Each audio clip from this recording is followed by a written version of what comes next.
Welcome back Kiwi Yonkers and all other folk to Sunsaw Gaming. Today we have the guide to the JPanther, or the JPanther as it is. Now this is a very nice tank, and as you can see here, I've got the paint splatter camouflage. Absolutely awesome. Now one thing you need to note about this tank is that front angle armor. Now if you're rocking up on the edge of a hill rise or something, that plate on the front becomes very troll. And you'll also notice these angles here on the side. Now that angle is very important to a very large piece of the gameplay for this tank, and you will see that in the first match. The guy actually uses it to block something ridiculous like 1900 damage. So I mean, on that angle there, it's almost an automatic bounce, just because it slopes in as well. If that was flat, it wouldn't have quite as much of a bouncy value. Now you don't want to over angle this thing, because that front track wheel is quite large, and if someone perma-tracks you, it is all over. Now we're just going to go over the equipment loadout here real quick. Now this gun here at the top is not the gun you want. It may be the last researchable gun, but it is the wrong gun for this tank. As you can see, I mean, for a reload time of 7.15 seconds, you're only getting an extra 13 penetration on your armor piercing rounds, and only an extra 29 on your APCR. So for almost 2.5 seconds on a reload, I don't think that's worth it, especially not for the damage value of it. You are going to be better off going with the first gun right here that I have equipped to my tank, which brings you down under 5 seconds for a reload time.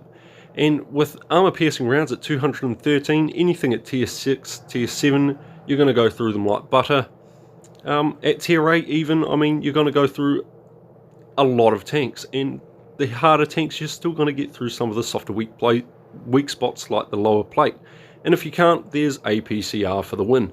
That is the JPanther's gun system. That's what I run on it. If you're running the other gun, you're probably not going to do as well in this tank as you should. So moving right along here, we're just going to show you the equipment that I would load onto this tank. Now I don't use the engine power boost. I do not use that. I would rather go for the multi-purpose restoration and the repair kit, because again, that front track wheel, you don't want to be caught out not being able to turn. Over here on the provisions, I use both the chocolate bars and your protective kit. Now the reason I use these chocolate bars over the fuel is purely because I like having that extra view range. It does help immensely.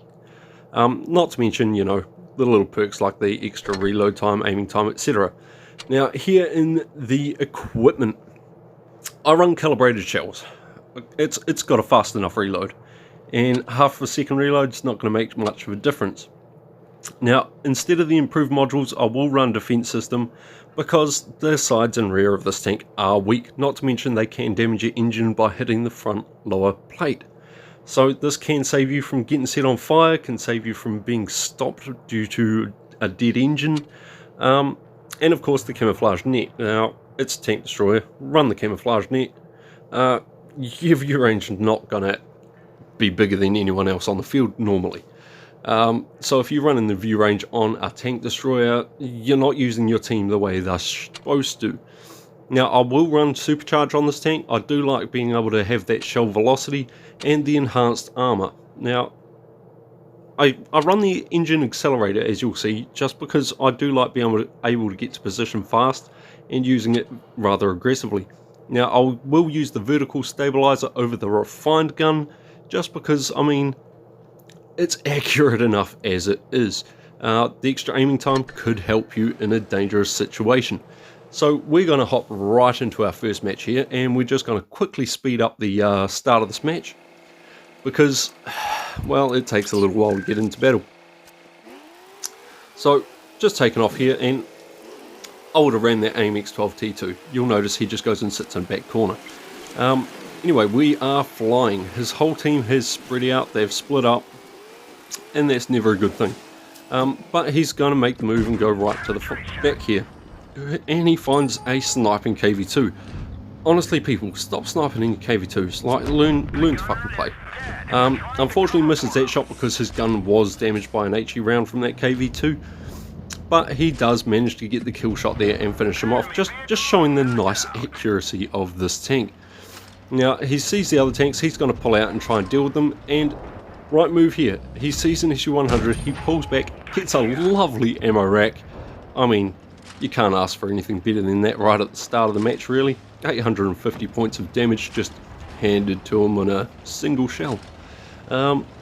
Great work there. Now, this is where you're going to see what I mean with the side armor of this tank and that very slopey little profile. In just a second here anyway. I mean, he's not going to use it just yet, but he does get some very nice rounds into that Tiger 1 there. Gets a very lucky bounce from the Jackson, who was at the back there, and he's staying close to buildings, and that's what you also want to do with these tanks. Stay close to hard cover. And the reason for that is because it doesn't have a turret. If somebody does get close enough to bounce you, I mean, sorry, the SU-152 just bounced him. If someone gets close enough to circle you, sorry, you're going to want that hard cover. Now, this is where you're going to see the side plate of this tank in full action. I mean, he's already bounced one shell off the side of it from that SU, and he gets another one there. He takes it on the track, unfortunately, but as he's pulling back, you'll notice it gives that IS the very weak side of his tank, and he's pre-aimed for that weak spot on the side of his tank, but because he's rolled the front around as he's pulling backwards, he's taken that away and he's given it an automatic bounce angle, which is exactly what that side slope is great for.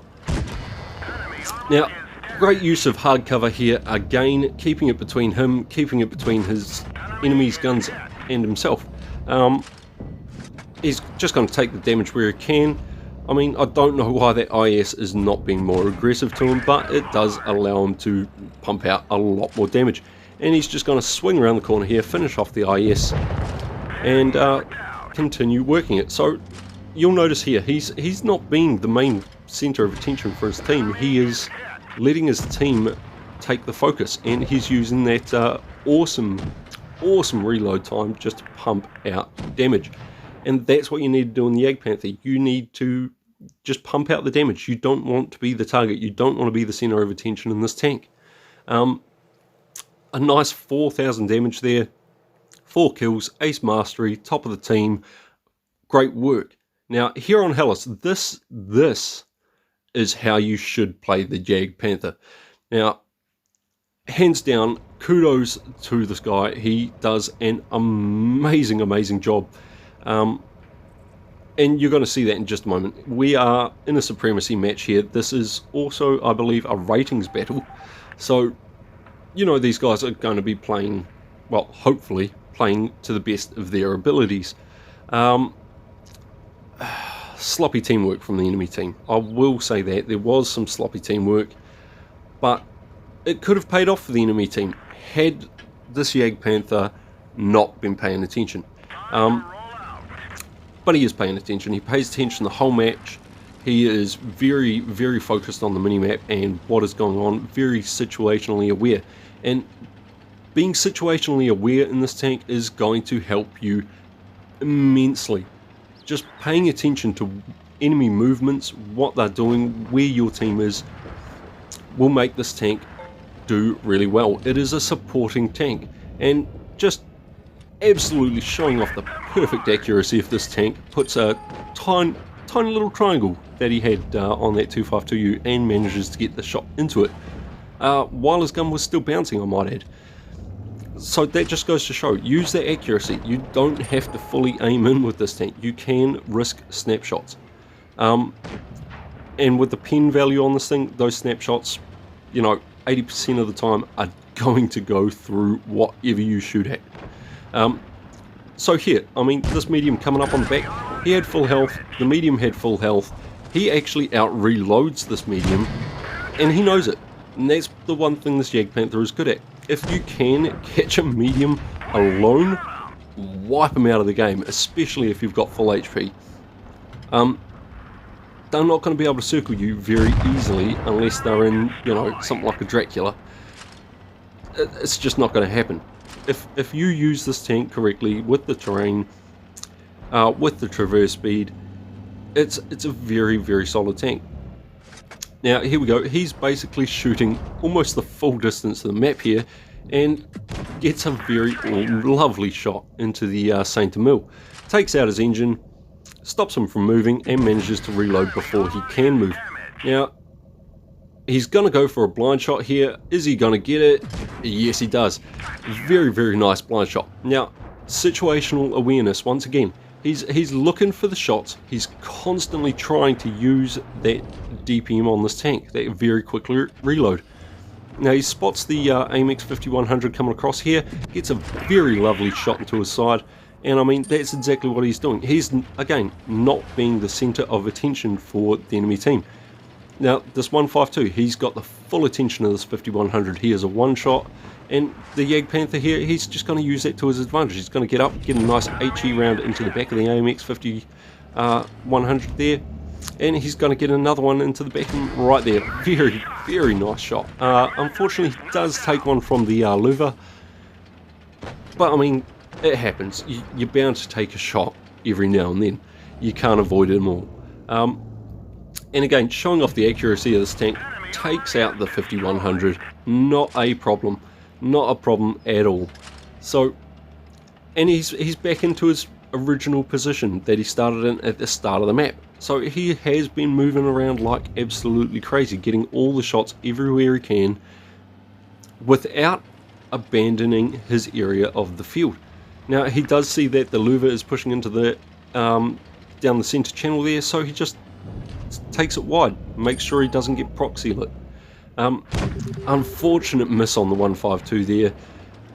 It doesn't help, but I mean, he's not going to stop looking for those shots.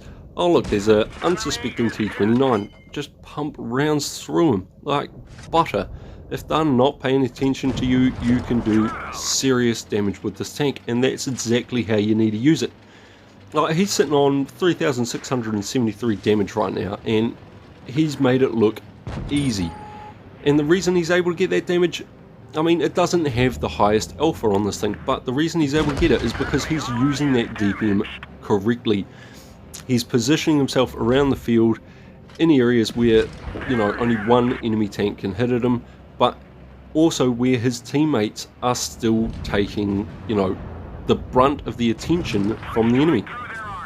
And he's just dropping rounds, using that penetration, using that reload, using all of the things that are good about the JPanther there. I mean, it's not the quickest tank, but it can be very mobile.